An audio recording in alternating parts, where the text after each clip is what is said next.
بسم اللہ الرحمن الرحیم۔ دولت سے محبت کرنے والوں کے لیے ایک خاموش پیغام۔ ایک بادشاہ نے اپنی رعایا پر ظلم و ستم کر کے بہت سارا خزانہ جمع کیا تھا اور شہر سے باہر جنگل بیابان میں ایک خفیہ غار میں چھپا دیا تھا۔ اس خزانے کی دو چابیاں تھیں، ایک بادشاہ کے پاس، دوسری اس کی معتمد وزیر کے پاس۔ ان دو کے علاوہ کسی کو اس خفیہ خزانے کا پتہ نہیں تھا۔ ایک دن صبح کو بادشاہ اکیلا سیر کو نکلا اور اپنے خزانے کو دیکھنے کے لیے دروازہ کھول کر اس میں داخل ہو گیا۔ خزانے کے کمروں میں سونے چاندی کے ڈھیر لگے ہوئے تھے، ہیرے جواہرات لماریوں میں سجے ہوئے تھے، دنیا کے نوادرات کونے کونے میں بکھرے ہوئے تھے۔ وہ ان کو دیکھ کر بہت خوش ہوا۔ اسی دوران وزیر کا اس علاقے سے گزر ہوا۔ اس نے خزانے کا دروازہ کھلا دیکھا تو حیران رہ گیا۔ اسے خیال آیا کہ کل رات جب وہ خزانہ دیکھنے آیا تھا شاید اس وقت وہ دروازہ بند کرنا بھول گیا ہو۔ اس نے جلدی سے دروازہ بند کر کے باہر سے مفکل کر دیا، یعنی بند کر دیا۔ ادھر بادشاہ جب اپنے دل پسند خزانے کے معائنے سے فارغ ہوا تو واپس دروازے پر آیا، لیکن یہ کیا، دروازہ تو باہر سے مفکل تھا۔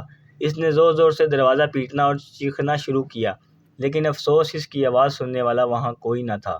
وہ لوٹ کر پھر اپنے خزانے کی طرف گیا اور ان سے دل بہلانے کی کوشش کی، لیکن بھوک اور پیاس کی شدت نے اسے تڑپانا شروع کیا۔ وہ پھر بھاگ کر دروازے کی طرف آیا، لیکن وہ بدستور بند تھا۔ وہ زور سے چیخا چلایا، لیکن وہاں اس کی فریاد سننے والا کوئی نہیں تھا۔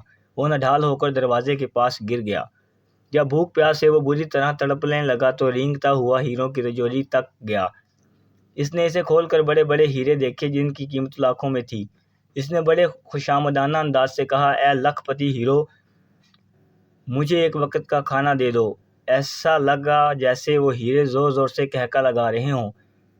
اس نے ان ہیروں کو دیوار پر دے مارا، پھر وہ گھستا ہوا موتیوں کے پاس گیا اور ان سے بھیک مانگنے لگا۔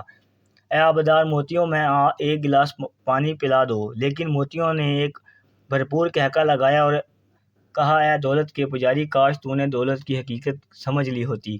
تیری ساری زندگی کی کمائی ہوئی دولت تجھے ایک وقت کا کھانا اور پانی نہیں دے سکتی۔ بادشاہ چکرا کر گر گیا۔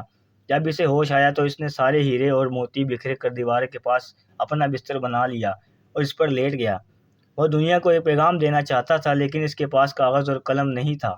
اس نے پتھر پر اپنی انگلی کچلی اور بہتے ہوئے خون سے دیوار پر کچھ لکھ دیا۔ حکومتی عہدیدار بادشاہ کو تلاش کرتے ہوئے، لیکن بادشاہ نہ ملا۔ جب کئی دن تلاش بے سود کے بعد وزیر خزانے کا معائنہ کرنے آیا تو دیکھا کہ بادشاہ ہیرے جواہرات کے بستر پر مڑا پڑا ہے اور سامنے کی دیوار پر خون سے لکھا ہے، یہ ساری دولت ایک گلاس پانی کے برابر بھی نہیں۔